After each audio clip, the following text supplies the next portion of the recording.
Gummigu's still dead 0 out of 10.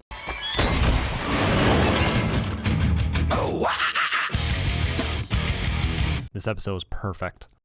Folks, I am so well fed. Digital Circus, it wasn't a show that I automatically vibed with, but this has been by far my favorite episode of the series.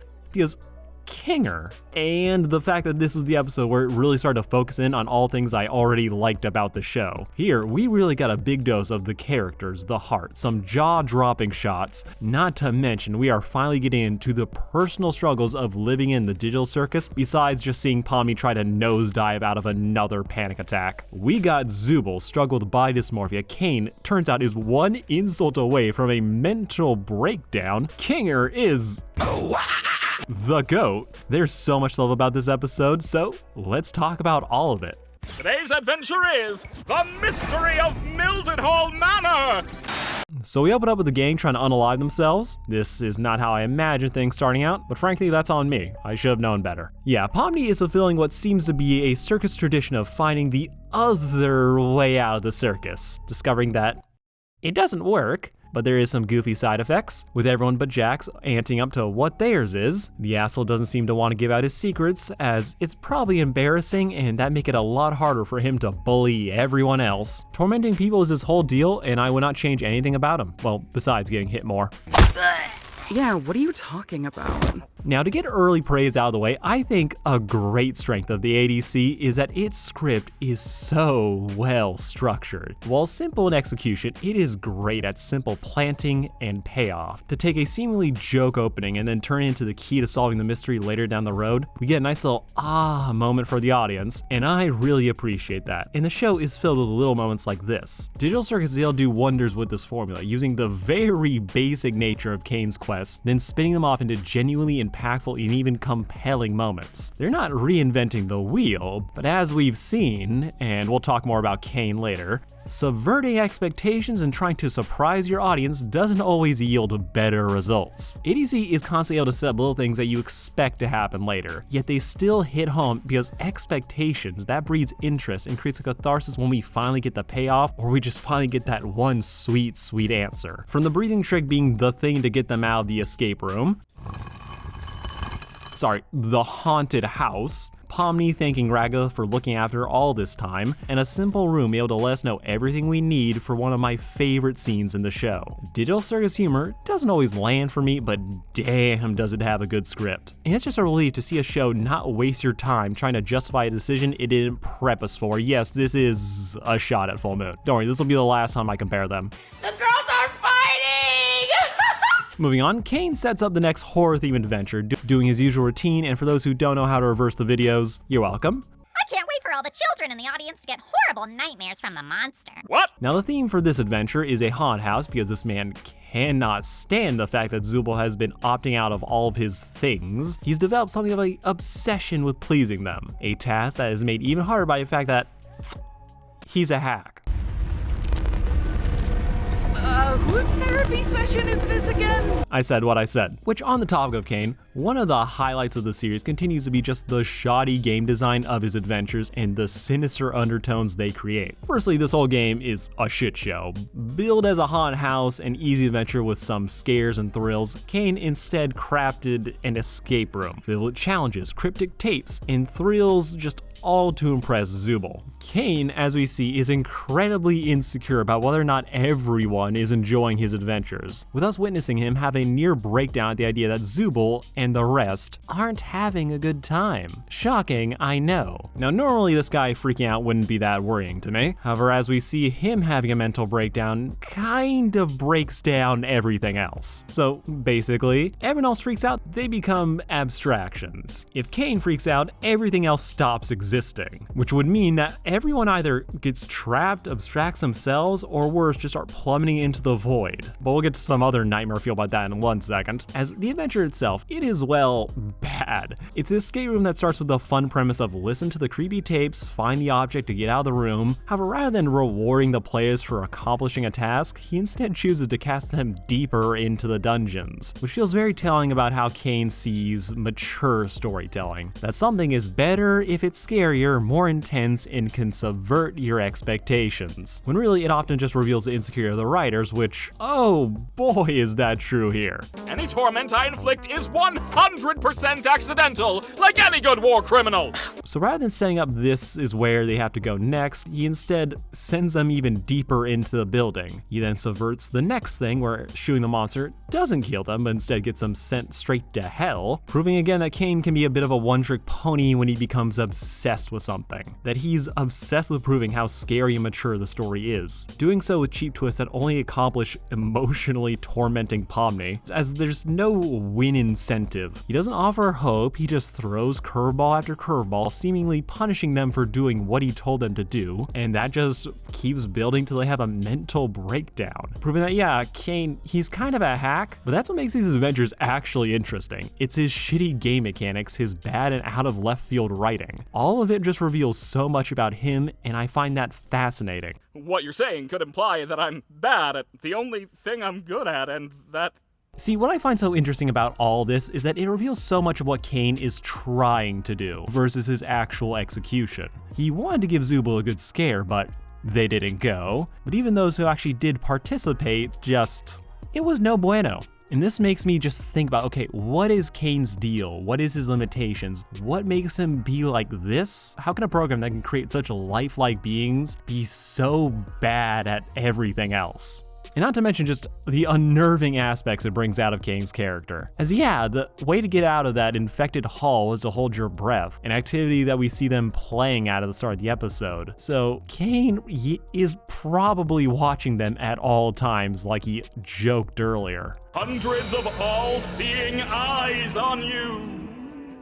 Dude is desperate for their approval, trying to figure out what he needs to do to give them a good time, in spite of his clear lack of understanding about how people work. My personal theory that I've been running with for Kane is that he is just a computer program, one that was designed to be a game designer. He's here to fill the game with games for people to play. However, he's been firing on all cylinders every day for a bunch of shell-shocked survivors. So not only is he doing what he was built for, and knowing that he's doing it suboptimally, he's now also having to basically operate outside of his original programming by having to look after all these people. Or if he was some kind of nanny that would give the kids adventures to play with while their parents checked out, Kane is running far beyond the basics of make them laugh, then give quest. Dude was literally not built for this, or simply not built to deal with humans this long and that are this sad. Kane may not be able to abstract, but he's just as likely to break down as any of the other players, with the results being catastrophic. Also, just a theory craft, I wonder if him causing the circus to glitch out will be the thing to accidentally let the abstractions out of the basement. As if the walls start disappearing, whatever is down there might have a chance to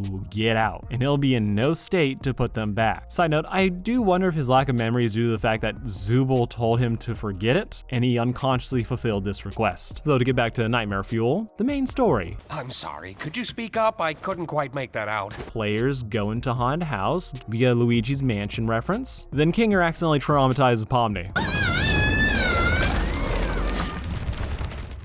Again. Now, I honestly love the escape room sequence, as it manages to hit this weird equilibrium for me of Kinger not giving a fuck and Pomni's freaking out on the side, which honestly she should given the circumstance. Operating under assumption that this place is just an escape room and that they'll all be fine, mostly. Yes, the face is quote-unquote scary, lights sure did go out, but there's a nice dichotomy between the big reaction that Kane is trying to get versus Kinger and my reaction to it. Slay the beast that took everything from me.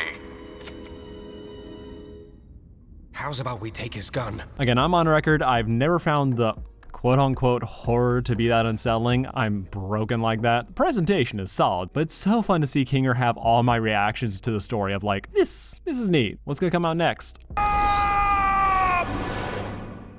Pomni and Kinger get sent down to another level. More great atmosphere, even better jokes. Please don't come alive. Okay, I won't. Then when shit really hits the fan, Kinger proves why he's the GOAT. Unfortunately, Kane hates success, so he reveals out of nowhere lore. The creature was actually one of God's angels. What? Sending them to the basement, and then we get the true best scene in the series. But I'm a tease, so let's talk about Zubal instead. I just want to find something that feels good. Zubal has always been the outlier of the cast, which is by design. Everyone else is going on the adventures while Zubal stays the fuck at home because they have no reason to engage with it. Everyone has their own way of coping with all this insanity, and Zubal's is just to power down. They're still there for the others when they need them, but they're not going through all of Kane's bullshit as they see it as pointless. That's something that we've always been able to infer, but it's here that we really dive even deeper into Zubal's character. As it turns out, it isn't just that they don't want to engage with Kane's nonsense, but they're also dealing with a much bigger issue of body dysmorphia. I hate this body. I hate all these stupid removable pieces. For those who don't know, BDD is a condition where one is hyper-focused on their body and perceive flaws. And I really like that. No.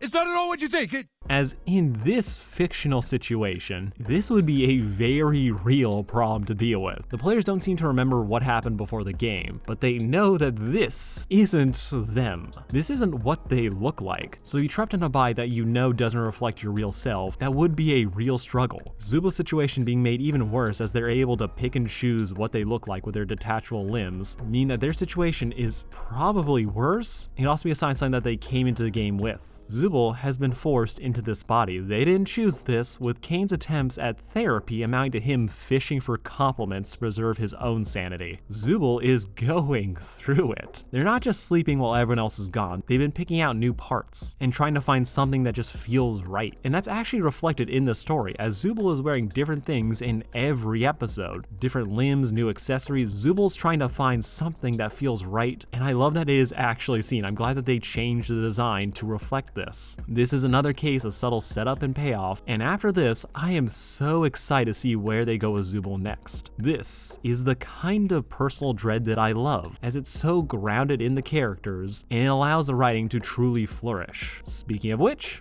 Not the most cheerful memory, but it's one I at least have control over. Kinger is my favorite character. Don't know why, but this weird little freak has just never missed. He's the player that's been here the longest. His mind is a cluttered mess. You can't really tell when he's on point or having an aneurysm, as a dude is just cray-cray, and I love him. Everyone all right? Can you repeat the question? I couldn't hear you over the knives. So I was already predisposed to liking this story, but I didn't expect to like it as much as I did, as it just hits on every level. We finally get a partial explanation of why Kinger is sane sometimes versus others, why he has this great speech to Ragatha while having a bucket over his head versus other times where he is just talking nonsense, with the answer being he is calmed by the dark as it reminds him of his final moments with his wife. It was dark. The darkness seemed to calm her down a bit. And this scene is so good. It accomplishes everything it set out for. It is both a sad story and a heartwarming memory for Kinger. We knew this dude had a wife thanks to the doors, but it's great for us to go from like conjecture on like, oh, he's crazy because of this, and to actually see how it's affected his life and how he's changed since then. It gives us even more to theory craft about. Was Kinger always building these forts, or does he build them because that's where this moment happened? We get to see just a little bit more of the abstractions and how, while lost and unable to communicate, there still might be some humanity left in them, as being in the dark calmed his wife before she finally got sent away. I do wonder if him touching her is a part of the reason for his bad memory, as we've seen that touching the abstractions can negatively affect the players, so memory loss wouldn't be out of the question, but this scene, it still hits. And it hits Pomni even more, as this girl is one panic attack away from getting a free sundae. Kinger is the one who calms her down, talking about the importance of memory and living for each other. That for how alone and hopeless Pomni feels, it's their connection with one another that keeps them sane. This is the theme that I've loved seeing play out over the course of the series. That when they're living in an existential nightmare, that idea of creating meaning in a world where everything feels meaningless. Kinger's wife came in here with him. She taught him to love bugs. They were together for so long, and then he lost her. Yet, he's still here.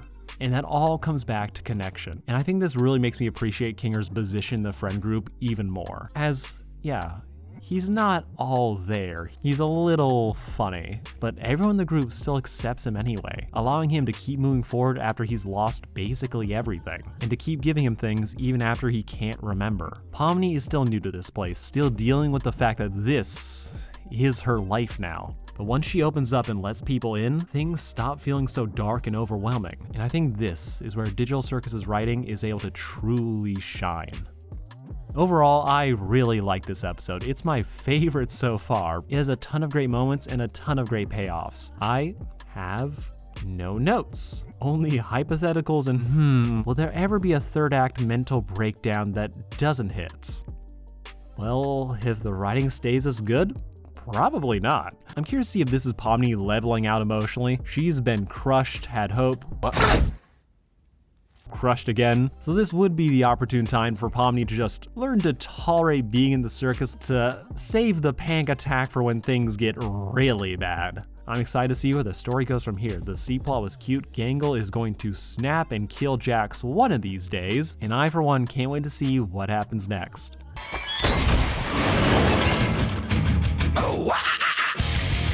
That's gonna be it for me. Let me know what you all thought of the episode down below. Any other DC topics you think I should handle? Kinda busy working on a big triangle-shaped project, but you never know. Give me that sweet, sweet engagement. Love you all. Peace out.